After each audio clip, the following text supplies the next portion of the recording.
বিসমিল্লাহির রহমানির রহিম। আসসালামু আলাইকুম।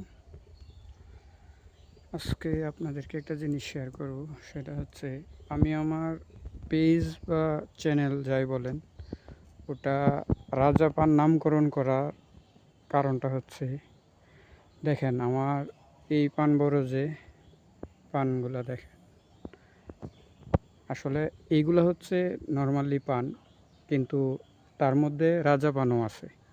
রাজা পানটা হচ্ছে, আমি আপনাদেরকে চিনাই, এই যে দেখেন এই পানের লতাগুলা সবুজ কালার। এই যে প্রত্যেকটা পানের লতার কালার সবুজ। এই যে প্রত্যেকটা পানের কালার সবুজ, লতার কালারগুলা এই সবুজ। কিন্তু এগুলো হচ্ছে নর্মালি পান, কিন্তু রাজা পান যেটাকে বলা হয়, রাজা পানের বিশেষত্ব হচ্ছে এই দেখেন রাজা পান, ওটার লতাগুলো দেখেন লাল লাল বা বেগুনি টাইপের কালার। এই যে এদিক দিয়ে দেখাই, এই যে এটার লতগুলো দেখেন কালার, এবং পানের কালার অনেকটা চেঞ্জ। এই যে এটার কালার। এখানে আরেকটা আছে,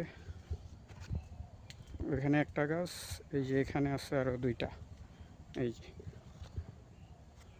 এই যে আসলে এইগুলো হচ্ছে রাজা পান, মূলত এই পানটা হচ্ছে রাজা পান।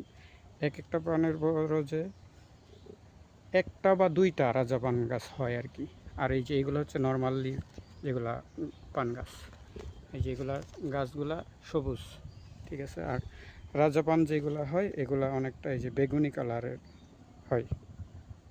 এই এটার মধ্যে আবার আরেকটা আছে সাধারণ পান গাছেই, ওইটাও লাল হয়, কিন্তু ওইটা এই যে এটা হচ্ছে এটাও লাল, কিন্তু এটা পানগুলা আর এটার পানের মধ্যে অনেক ডিফারেন্স। এটা গাঢ় কালো সিস্টেমে, এটা অনেকটা কালো, কিন্তু এটার পানগুলা কালো না, সবুজ।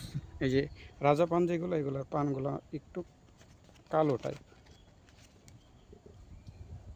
এই যে স্বাভাবিক যে পানগুলো আছে এগুলো হচ্ছে এই যে সবুজ, এগুলোর মধ্যে কোনো কালার নেই। কিন্তু রাজা পান যেটা, এটা হচ্ছে এই যে পানগুলা অনেকটা এটা থেকে আলাদা।